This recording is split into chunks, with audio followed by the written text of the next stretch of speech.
வாழ்வில் வார்த்தை ஊழியங்கள் வழங்கும் இன்றைக்கான இறை வார்த்தை. இயேசு கிறிஸ்துவின் இணையற்ற நாமத்தில் இந்த காலை வேளையிலே மகிழ்ச்சியோடு உங்களை வாழ்த்துகிறேன். ஆண்டவர் தருகின்ற சமாதானமும் மகிழ்ச்சியும் இன்றைக்கு உங்கள் வாழ்க்கையிலே நிறைவாய் காணப்படுவதாக. இன்றைக்கான இறை வார்த்தைகளை தியானிக்கலாம். நீ கற்று நிச்சயித்து கொண்டவைகளில் நிலைத்திரு.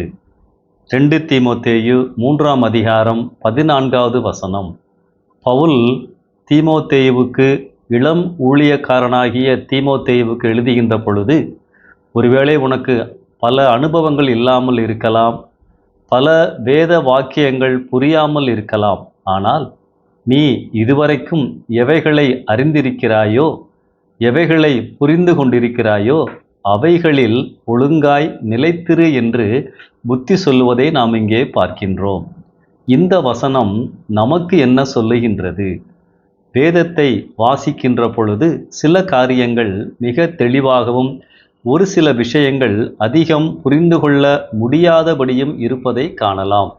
ஞானஸ்தானம், இரகசிய வருகை, இவைகளை குறித்து வேதம் அதிகமாக வெளிப்படையாக கூறவில்லை.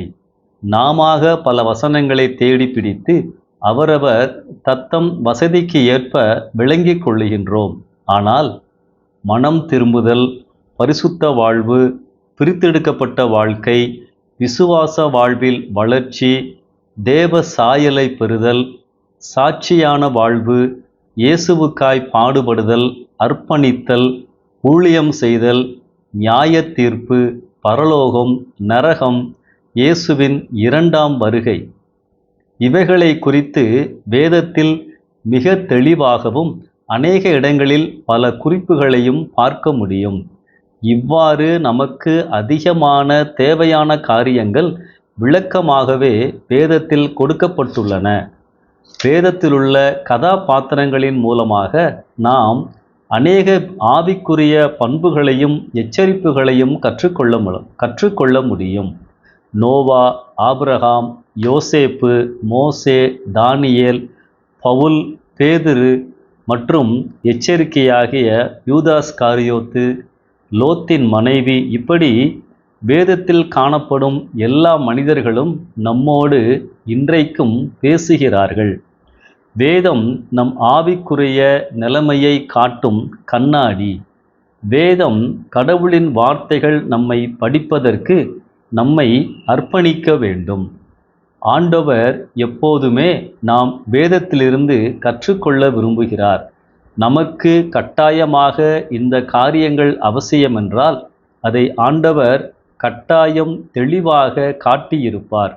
சத்தியத்தை மறைவாகவோ யூகித்து அறியும் விதமாகவோ வைத்திருக்க மாட்டார். நாம் நன்றாக விளங்கி இருக்கின்ற காரியங்களில் அதிக கவனம் செலுத்துவோம். மற்ற காரியங்கள் நமக்கு அவசியம் என்றால் அந்தந்த நேரங்களில் கர்த்தர் நமக்கு கட்டாயம் வெளிப்படுத்துவார்.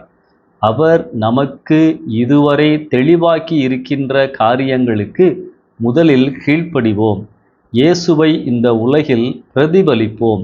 கர்த்தர் தாமே இந்த விஷயங்களில் நமக்கு ஞானத்தை தருவாராக.